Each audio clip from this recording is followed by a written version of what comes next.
Gagawa tayo naman na ngayon ng rellenong bangus. Relleno, sarap. Oo. Chef, pag naririnig ko yung relleno, ang lagi ko naiisip, may handaan, Oo parang nga. pang fiesta, pang kasal, pang birthday, ganyan. Ay, tumpak na tumpak sinabi mo pa.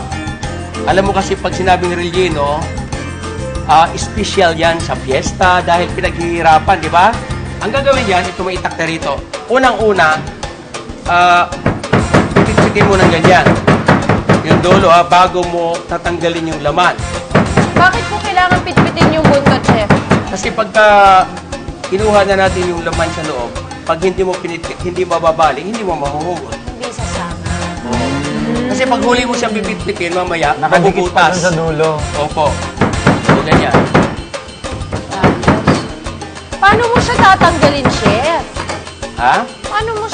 Paano mo tatanggalin yung laman sa loob? Nako, sikreto yan. Yan ang mga sikreto ng mga Sikreto ng idol. eksperto. Oo, na yan, ha? Minsan kasi nasa procedure yan eh. Excuse me po! Excuse me po!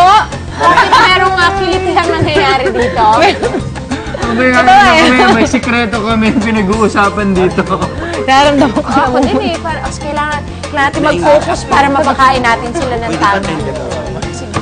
Kuno. Bayan mo na sila. Okay, Okay. ito na, ha? Spatula, yun yung sinusundot dito. So, padadaanin siya sa Ay, ang galing! Nakikita ko! So, padadaanin mo siya sa hasang. Sasa. Okay, yung dalawa, matanong ko muna kayo. Ano ba ang paborito niyong pagkain Pinoy? Ako Ang dami. Oo. Kaldereta. Kare-kare. Caldereta. Adobo. Lahat Ang dami paborito. Ayan, okay? Gitna naman natin. So, push, Galing. push. Ang galing! Ikaw na talaga, Chef.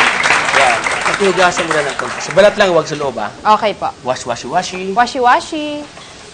O, di ba? Punis mo natin, may time. Ang galing! Tapos, dinatanggal na natin yung laman. Pakukuluan ngayon natin dito sa ating kumukulong tubig. Gagamitin pa yan, Chef. Yan po yung ating relleno. Ayan, nasa loob po. O, Ay, akala ko hindi ko tatanggalin natin yan lahat ng tinik. Tatanggalin natin yung tinik, lahat. Ihalo natin dito.